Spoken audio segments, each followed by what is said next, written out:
الحمدللہ رب العالمین والصلاة والسلام علی سید الرسل وخاتم النبیین اعوذ باللہ من الشیطان الرجیم بسم اللہ الرحمن الرحیم۔ جی تمام احباب کیسے ہیں؟ امید ہے کہ آپ خیریت سے ہوں گے۔ اللہ تعالیٰ مجھے اور آپ کو اپنی حفظ و امان میں رکھے۔ الحمدللہ ہماری سورہ المائدہ جاری ہے اور سورہ مائدہ کی 42 آیات بما ترجمہ اور مختصر تفسیر ہم پڑھ چکے ہیں۔ گزشتہ آیات میں ہم نے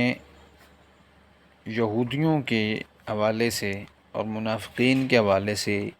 جو رویہ تھا ان کا نبی صلی اللہ علیہ وسلم کے ساتھ اور اسلام کے ساتھ، اس کو پڑھا۔ یہ جو لاسٹ آیت پڑھی تھی اس کی تھوڑی سی تفسیر میں نے عرض کیا تھا کہ کل کریں گے۔ سماعون للکذب اکالون للسحت،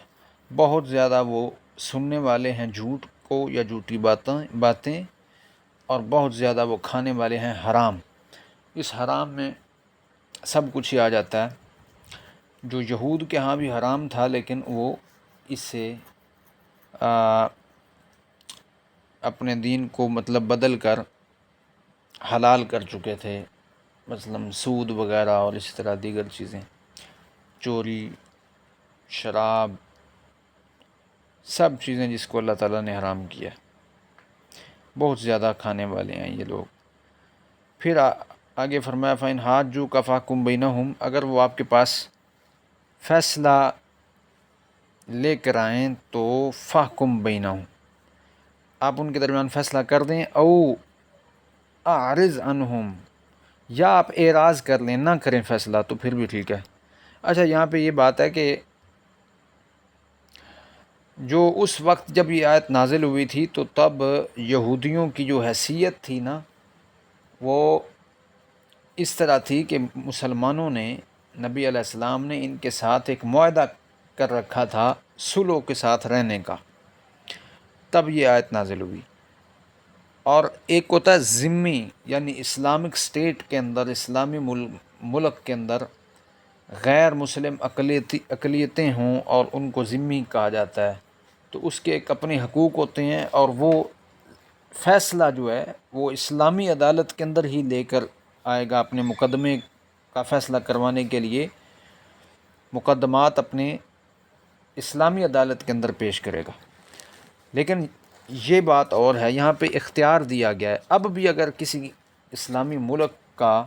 کسی غیر مسلم ایسی قوم کے ساتھ معاہدہ ہو چکا ہے کہ کوئی بھی صلح کا معاہدہ، تو پھر اس کا جو قانون ہے وہ اور ہوگا۔ پھر اختیار حاصل ہے کہ وہ اپنے فیصلے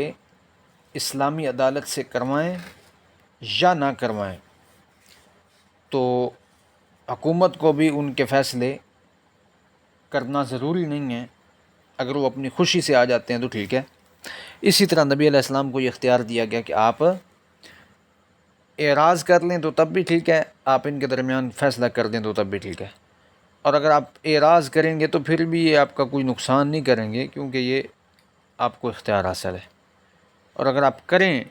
تو پھر آپ نے ان کے درمیان انصاف کے ساتھ فیصلہ کرنا ہے، اگر فیصلہ کرنا ہے تو پھر انصاف کا دامن نہیں چھوڑنا چاہیے کہ یہ غیر مسلم قوم ہے یا یہ آپ کے مذہبی دشمن ہیں، تو ان چیزوں کو سامنے رکھتے ہوئے کہیں اپنی دشمنی جو ہے اس کو نہیں اپنے سامنے رکھنا، بلکہ انصاف ہونا چاہیے، چاہے غیر مسلم کے ساتھ ہی کیوں نہ ہو، چاہے سامنے یہودی کیوں نہ ہو۔ اور یہی وجہ ہے کہ اس وقت پھر تاریخ میں مثالیں موجود ہیں کہ مسلمان ججز نے اور قضاء نے فیصلے کیے ہیں، چاہے ایک طرف وقت کا امیر المومنین خلیفہ ہو اور دوسری طرف یہودی ہو، تو جو حق پر ہوتا تھا اسی کے حق میں فیصلہ ہوتا تھا۔ آگے دیکھتے ہیں کیا بیان ہو رہا ہے۔ وَكَيْفَ يُحَكِّمُونَكَ، اور کیسے وہ آپ کو بنائیں گے حاکم، فیصلہ آپ سے کیسے وہ کروائیں گے۔ وَعِنْدَهُمُ التَّوْرَاةُ، حالانکہ ان کے پاس تورات موجود ہے، فیہا، جس میں حکم اللہ، اللہ کا حکم ہے، ثم پھر یتولون، وہ پھر جاتے ہیں، من بعد ذالک، اس کے بعد، وما اولئک، اور وہ ہرگز نہیں ہیں یہ لوگ، بالمؤمنین، ایمان رکھنے والے، مومن۔ یعنی نبی علیہ السلام کو پھر ساتھ یہ بھی کہا گیا کہ یہ آپ سے فیصلہ کروانے تو آ جاتے ہیں یہودی، ان کے پاس یہ کیوں آتا ہے؟ ان کے پاس جب تورات موجود ہے اور وہ بھی اللہ کی کتاب ہے، اگرچہ وہ اس پر عمل نہیں کیا جا سکتا یا اس کے احکامات جو ہیں، لیکن یہ تورات کے ہونے کے باوجود نہ تو آپ پر ایمان رکھتے ہیں، اس کے باوجود یہ آپ کی طرف فیصلہ کروانے کے لیے اپنا مقدمہ لے کر آتے ہیں، تو یہ ہرگز نہیں آپ سے فیصلے کروائیں گے، ٹھیک ہے؟ اگر آپ فیصلہ کر دیں گے تورات کے مطابق، یہ ان کی ایک نیت اور ان کا ایک ذہن یہ ہوتا ہے کہ تورات میں جو حکم ہے اللہ کا، شاید محمد صلی اللہ علیہ وسلم کے پاس اس سے کم ہلکا حکم ہو تو ہماری بات بن جائے، ہماری جان چھوٹ جائے سزاؤں کے اعتبار سے۔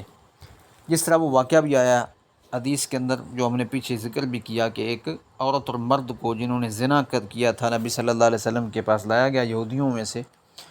تو پھر آپ صلی اللہ علیہ وسلم نے انہی کی کتاب منگوا کر تورات میں سے فیصلہ کیا، اور وہ بھی یہی تھا جو قرآن مجید میں ہے، سنگسار کرنا، اور وہ جان چھڑانا چاہ رہے تھے کہ محمد صلی اللہ علیہ وسلم شاید کوئی رعایت کر دیں، لیکن چونکہ اللہ کا حکم تو اللہ کا حکم تھا، وہ سیم ہی تھا۔ اس طرح اور بھی یہاں بھی مراد مفسرین کے مطابق رجم کی بات ہی ہو رہی ہے، جو اللہ کہہ رہے ہیں کہ فیہا حکم اللہ، اس میں تورات میں اللہ کا حکم ہے، اور یہ پھر جاتے ہیں اس کے بعد۔ یعنی آپ اگر فیصلہ کر بھی دیں اور وہ فیصلہ ان کی تورات میں بھی سیم ہو، تو پھر یہ آپ کی بات نہیں مانیں گے، پھر یہ اپنی من مرضی کریں گے، کیونکہ یہ ایمان والے تو ہیں نہیں، مومن نہیں ہیں۔ آگے، انا انزلنا، بے شک ہم نے نازل کیا، تورات کو، فیہا جس میں ہدن ہدایت تھی، و نور اور روشنی تھی، نور تھا، یحکم فیصلہ کرتے تھے، بہن نبیون اس کے مطابق انبیاء، الذین اسلموا جو تابع فرمان تھے، للذین ان لوگوں کے لیے، ہادو جو یہودی بنے، والربانیون اور رب والے، والاحبار اور علماء علم والے، بمستحفظوا جنہیں محافظ بنایا گیا تھا، من کتاب اللہ اللہ کی کتاب کا،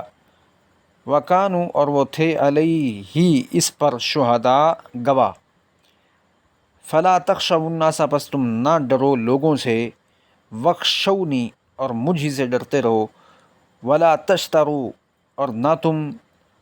لو حاصل کرو، بھی آیاتی میری آیات کے بدلے، ثمنا قلیلا تھوڑی قیمت، ومن لم یحکم بما انزل اللہ اور جو فیصلہ نہیں کرے گا اس کے مطابق جو اللہ نے نازل کیا ہے، تو فاولئک هم الکافرون تو یہی وہ لوگ ہیں جو کافر ہیں۔ اب اس آیت میں اللہ تعالیٰ نے یہودیوں کو تنبیہ کی کہ تم کم از کم اس نقش قدم پر تو چلو جو تورات کے حاملین کا تھا، یعنی ہم نے تورات نازل کی آسمان سے، اور اس میں ہدایت تھی اور نور تھا، اور انبیاء اس کے مطابق فیصلے کیا کرتے تھے، اور اس طرح تابع دار تھے وہ لوگ انبیاء،